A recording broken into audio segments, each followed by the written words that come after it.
क्यों हो रहा है, इस पर डिस्कशन के लिए हमारे साथ पैनल जुड़ चुका है। स्वागत कर लेते डॉक्टर हिमांशु शुक्ला जुड़े हमारे साथ, भारतीय जनता पार्टी के प्रवक्ता हैं। रोहित शर्मा जी हमारे साथ पीजीपी प्रवक्ता हैं। अश्विनी हांडा साहब हैं, जीपीएपी प्रवक्ता हैं। निरंजन पोद्दार जी हैं, राजनीतिक विश्लेषक हैं। आप सभी का बहुत बहुत स्वागत है। और शुरुआत मैं करूंगी यहाँ पर अश्विनी हांडा जी से। अश्विनी जी, डेमोक्रेटिक पार्टी को रिप्रेजेंट कर रहे हैं आप, और क्या लगता है आपको, जब धारा 370 लागू नहीं हो सकती है तो इतना बवाल क्यों? मोनिका जी, 2-3 प्रश्न हैं। सबसे पहले मैं मैडम स्मृति ईरानी जी के सवालों का जवाब दूंगा, जिसमें उन्होंने कहा कि धारा 370 इतिहास का हिस्सा है। डायरेक्टली तो मैडम, धारा 370 इतिहास का हिस्सा नहीं, आपने इसको इतिहास का हिस्सा बना दिया है। रास्ता, आप पूछ रही थी कि रास्ता क्या है, अब ये कभी वापस नहीं आ सकती, तो उसका रास्ता वही है जिसको आपने अपनाया, और जिस तरीके से इसको निरस्त किया गया उसी रास्ते से ये वापस आएगा। आपको 70 साल लगे इसको वापस इसको हटाने में, हो सकता है 5 साल 10 साल लग जाए इसको वापस लगाने में, तो कोई बात नहीं है। धारा 370 इतिहास में है, रहेगी और हमेशा के लिए रहेगी। जम्मू कश्मीर के असेंबली में जो मैंडेट आया है वो लोगों के जज्बात हैं। लोग चाहते हैं कि जम्मू कश्मीर में स्पेशल स्टेटस हो और राज्य का दर्जा बहाल किया जाए, तो इसमें बुराई क्या है?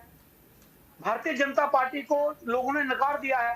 भारतीय जनता पार्टी द्वारा निरस्त किए गए 370 को जनता ने नकार दिया है। ये आपके सामने है। जिस तरीके से अक्सरियत जो है वो इंडिया अलायंस को मिली है, तो भारतीय जनता पार्टी जिस तरीके से आज असेंबली के अंदर बिहेव कर रही है, उसका आचरण बिल्कुल भी जो है वो शोभनीय नहीं है। और जिस तरीके से धार्मिक नारे लगाए गए हैं असेंबली के अंदर, वही नारे अगर किसी और समुदाय के लोगों ने लगाए होते तो आज पूरे देश में बवाल कर दिया होता भारतीय जनता पार्टी ने। तो असंवैधानिक तरीका जो अपनाया गया है भारतीय जनता पार्टी को पूरे देश से माफी मांगनी चाहिए, और इस तरह के नारे संविधान के पटल पर नहीं लगने चाहिए, संसद के अंदर या पार्लियामेंट के अंदर नहीं लगने चाहिए। ये बहुत ही दुर्भाग्यपूर्ण है, और ये भारतीय जनता पार्टी के विधायकों का आचरण बहुत दुर्भाग्यपूर्ण है।